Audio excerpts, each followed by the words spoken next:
Hiya, hiya. America's a free country. In a free country, anything goes. Everything is game. So is hypocrisy. Hypocrisy is when you say something to someone else and then you go out and do it yourself. We've had a lot of that, haven't we? I said the person who said it best was Jesus Christ when he walked the earth, and he said, don't tell someone that they have a toothpick in their eye when you have a board in your own. He was quite a prophet. Anyway, speaking of that, I made comments about Oprah Winfrey leaning forward to act interested. That's why I'm on the rocking chair. But I'm not, Oprah, and I love Oprah, but let's put this on the line here. This is not the Phantom of the Oprah. I got started because of the same things that she got started with. Now let me tell you the Oprah story. First of all, my friend Robert Fleischer, who designed my cheesecake cover years ago and put me in Times Square before I went to NBC and had me in a spacesuit long before anybody thought that that was possible. And I did go to NBC after that. It was rather prophetic. Careful how you pronounce that. So Robert Fleischer, who designed this, is one of my good friends, and his good friend is the head of Weight Watchers, works with Oprah. So we were talking this morning, and I told him the history of Sherry Burns, who was a woman who was the programmer in Baltimore and put Oprah on television with Richard. She had a co-host, and she thought Oprah was a rather interesting young lady who had a good personality and also was able to be somewhat spiritual. And she put her on television in Baltimore. It became a big hit. Now, concurrently, I was, years later, Sherry saw me speaking at a 12-step meeting and thought I was rather much like Oprah and put me on television at this time of her life. She was the program director in Miami at Channel 10. And she put me on the television every morning at 10:30 in the morning, and I was Oprah-sized. She put me on there not to be like Oprah, but Phil Donahue used to read these little cards in the back of the room, and I didn't like doing that. So we even had the cardboard audience. That was because we were in a Latin community, and it was hard to get Caucasians to come. So we had an audience of painted people. Long ago, now we're doing it as a way of life with Zoom. Gonna get out of that pretty quick. But I had the painted audience. I met with Oprah at that time because Sherry and I had a meeting with Oprah. I was starting my career, and Oprah had moved on to Chicago, where Sherry made her famous, I think, on Channel 7, I think it was, WABC, or WLS TV, that's what it was. Anyway, we both had the same person put us on television. That's what I'm getting at. Meanwhile, when I went to Denver and did the first satellite show out of Hollywood, I commuted to Denver to do an overnight show on NBC General Electric Television. And it was the first simulcast, radio and television, following Letterman, which Mountain Time was 10 o'clock at night, not real late. And then before Tom Snyder in the morning. So I was on the air all night in Denver. And my producer was Sylvia Corday, who was in Baltimore, Oprah's producer. So it's 6 degrees of separation, Sylvia produced my show. And she was a black girl, to be honest about it. And her husband wanted to work at Gannett, which was the highest rated television news station in the country, Channel 9 in Denver. And he came to work there from Baltimore, so his wife wanted to work in Denver as well. She came to work with us and produce my show.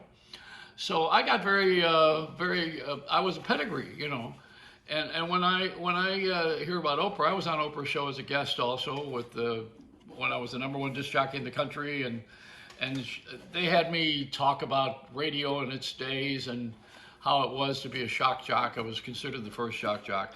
I've had an evolution here, and in the leaning forward to be interviewed,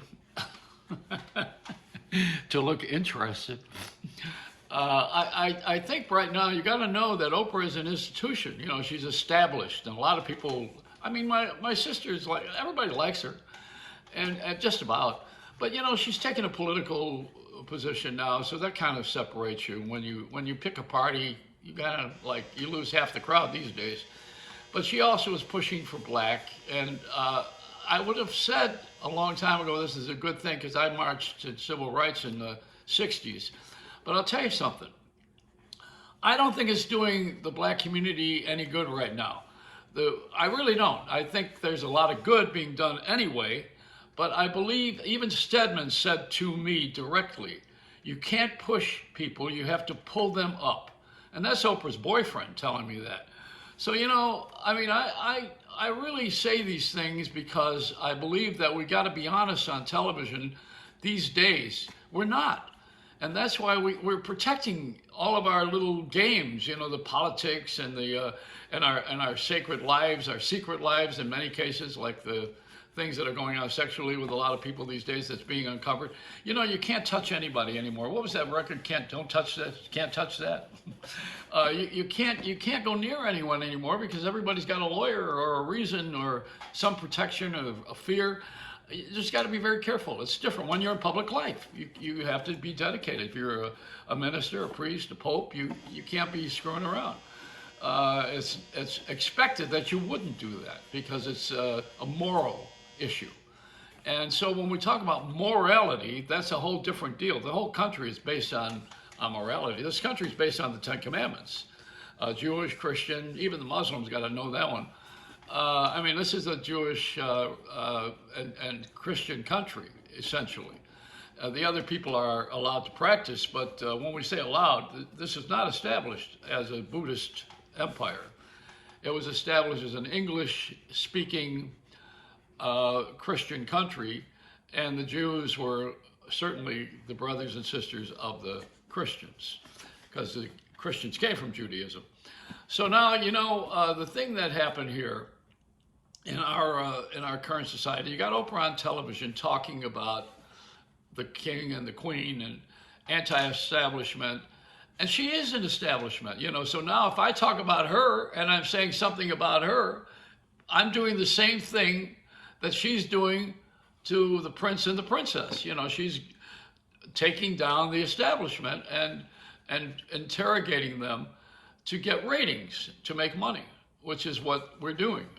And of course, I think also Meghan she's somewhat black, or she has black blood in her or something. See, a lot of this could be settled with history. We all need to go back to how we all got here again so that we can re-examine this. I think the French and the English, when they colonized, they did two things. They taught the language, either French or English, depending on where they were conquering, what territory they were conquering, including India, big. And the second thing was education. They educated. So when black people came here to America as slaves, they didn't do that.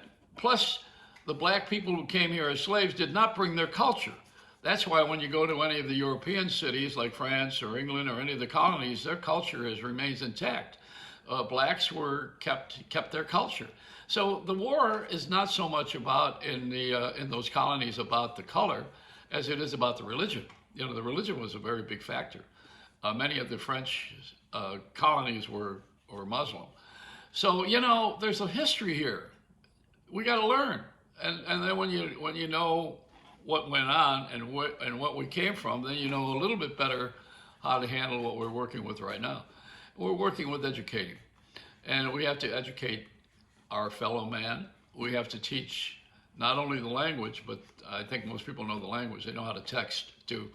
But I think we need to really start to dig into where we came from and what we're all about, and then come to terms with that and accept black and white and tall and short and everything else that goes into the mix. We're just a little bit too, we're in too much of a hurry, I believe, honestly. Not that it shouldn't happen right away, but we are pushing it. You can't push. Stedman said it, you got to pull up. So that's it. That's my interest. It's not fake. I have a good audience here. Don't monkey around with me. It's Joey Reynolds Rap.